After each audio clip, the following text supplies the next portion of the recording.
जो 6 दरखास्तें आज ताहिर सिपरा साहब के पास लगी हुई थी, ये वो दरखास्तें हैं, ये वो बुरी जमानतें थीं जिसमें इमरान खान साहब अदालत में पेश हुए। उन्होंने अपनी ये बुरी जमानत करवाई और वो हर डेट के ऊपर पेश होते रहे और इस बुनियाद के ऊपर ये जमानतें खारिज की गई कि इमरान खान साहब इस डेट के ऊपर अदालत में पेश नहीं हुए। कितनी अफसोस की बात है, कितनी मुज़क्का खेज बात है कि इमरान खान साहब जेल में हैं, पाबंद सलासल हैं और जेल के अंदर वो क्योंकि उनको कैद किया गया है तो उनको पेश करवाना सरकार का काम है, सरकार की ड्यूटी है कि वो पेश करवाएं। जानबूझकर वो नहीं हो रहे कि जानबूझकर वो खान साहब अदालत में पेश नहीं हो रहे। हमेशा ये तब कहा जाता है कि फलाना एक्यूज जो है वो अदालत में पेश नहीं हुआ तो अदम हाजिरी की वजह से ये जमानतें उसकी खारिज की जाती हैं, यानी कि उसकी इंटेंशन हो वो जानबूझकर अदालत से भागा हुआ हो। तो ऐसा नहीं है।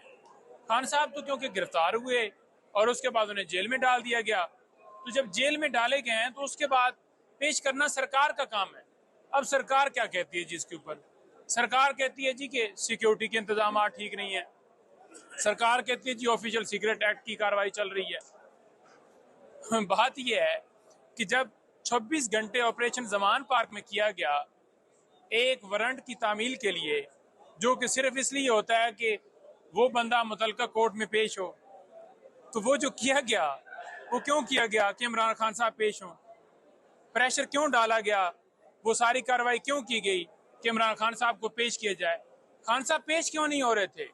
खान साहब इस वजह से पेश नहीं हो रहे थे कि वजीराबाद में हमला हुआ, इमरान खान साहब को इंजरीज थी, मेडिकल रेस्ट के ऊपर थे, हमने कानून के मुताबिक एग्जाम्पशन फाइल की, हमें एग्जाम्पशन मिलती रहीं इसी बुनियाद के ऊपर कि वो पेश नहीं हो सकते क्योंकि मेडिकली वो फिट नहीं है और सिक्योरिटी के खदशात थे। F8 कचहरी में F8 में रोजाना वाक़े होते थे।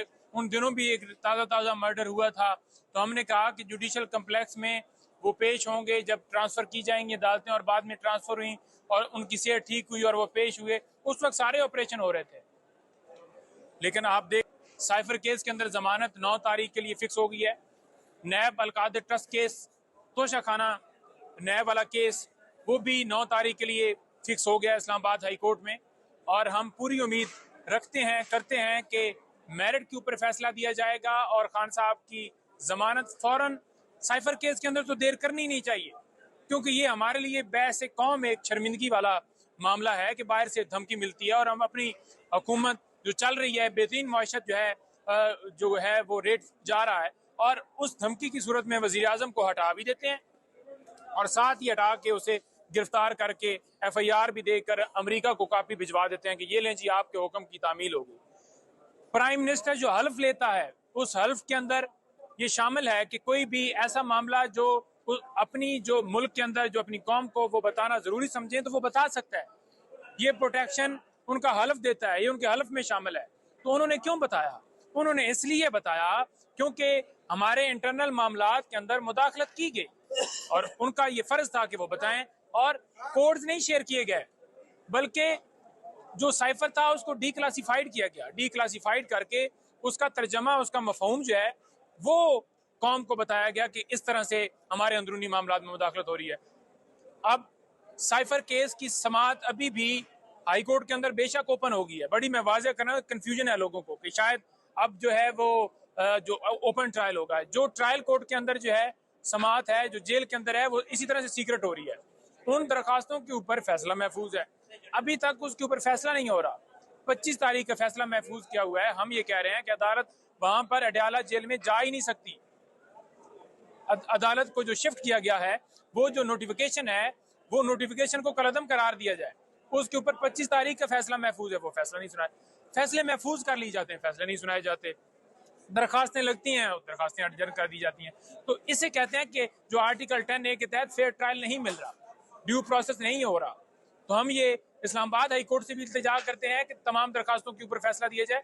सुप्रीम कोर्ट से भी इस्तदा करते हैं कि वहां पर 90 डेज के अंदर इलेक्शन वाला मामला पेंडिंग है, ऑफिशियल सीक्रेट एक्ट और आर्मी तरमीमी एक्ट के अंदर जो दरखास्त तरमीमी जो बिल किया था उसके ऊपर दी हुई है वो पेंडिंग है। और इसके साथ साथ वहां पर जो सिविलियन का मिलिट्री ट्रायल है नहीं हो सकता, इस हवाले से दरखास्त पेंडिंग है, वो नहीं हो रहा डिसाइड।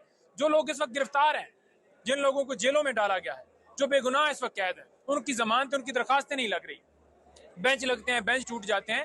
तमाम जो हमारे मुल्क के जो शहरी, आपके बच्चे, आपकी बहनें, आपकी बेटियां, ये सुप्रीम कोर्ट से हम मुतालबा कर रहे हैं कि उनके ऊपर नोटिस लें और उनको इंसाफ दें। वो आपकी तरफ सारे देख रहे हैं, ये पूरी कौम आपकी तरफ देख रही है।